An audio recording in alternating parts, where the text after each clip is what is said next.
ಬೆಂಗಳೂರಿನ ಚಿನ್ನಸ್ವಾಮಿ ಸ್ಟೇಡಿಯಂನಲ್ಲಿ ನಡೆದಿರುವಂತಹ ಕಾಲ್ತುಳಿತ ಪ್ರಕರಣಕ್ಕೆ ಸಂಬಂಧಪಟ್ಟಂತೆ 11 ಜನ ಆರ್ಸಿಬಿ ಅಭಿಮಾನಿಗಳು ಕೂಡ ಸಾವನ್ನಪ್ಪಿದ್ರು. ಇನ್ನು ಇದೇ ವಿಚಾರವಾಗಿ ಮಾಜಿ ಸಿಎಂ ವೀರಪ್ಪ ಮೊಯ್ಲಿ ಸಿಎಂ ಸಿದ್ದರಾಮಯ್ಯಗೆ ಪತ್ರವನ್ನ ಬರೆದಿದ್ದಾರೆ.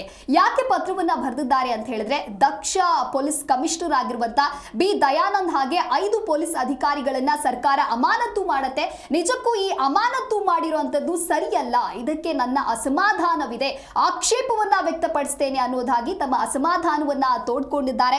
ಇನ್ನು ಕಾರ್ಯಕ್ರಮವನ್ನ ನಡೆಸೋದಕ್ಕೆ ಸರ್ಕಾರದ ಆತುರಕ್ಕೆ ಮೊಯ್ಲಿ ಆಕ್ಷೇಪವನ್ನ ವ್ಯಕ್ತಪಡಿಸಿದ್ದಾರೆ. ಸಂಪತ್ ಗಮನಿಸ್ತಾ ಇರಬಹುದು, ಚಿನ್ನಸ್ವಾಮಿ ಸ್ಟೇಡಿಯಂನಲ್ಲಿ ಸಂಭವಿಸಿದಂಥ ಕಾಲ್ತುಳಿತ ದುರಂತ ಇರಬಹುದು. ಇದಕ್ಕೆ ಮುಖ್ಯಮಂತ್ರಿ ಸಿದ್ದರಾಮಯ್ಯ ಅವರಿಗೆ ಮಾಜಿ ಸಿಎಂ ವೀರಪ್ಪ ಮೊಯ್ಲಿ ಪತ್ರವನ್ನು ಬರೆದಿದ್ದಾರೆ. ಪತ್ರವನ್ನು ಬರೆದು ಒಂದು ಕಡೆಯಲ್ಲಿ ಅಸಮಾಧಾನವನ್ನು ವ್ಯಕ್ತಪಡಿಸಿದ್ದಾರೆ. ಕಾರ್ಯಕ್ರಮ ನಡೆಸೋಕೆ ಸರ್ಕಾರ ಆತುರದ ನಿರ್ಧಾರವನ್ನು ತೆಗೆದುಕೊಂಡಿದ್ದಕ್ಕೆ ಮೊಯ್ಲಿ ಆಕ್ಷೇಪವನ್ನು ವ್ಯಕ್ತಪಡಿಸಿದ್ದಾರೆ.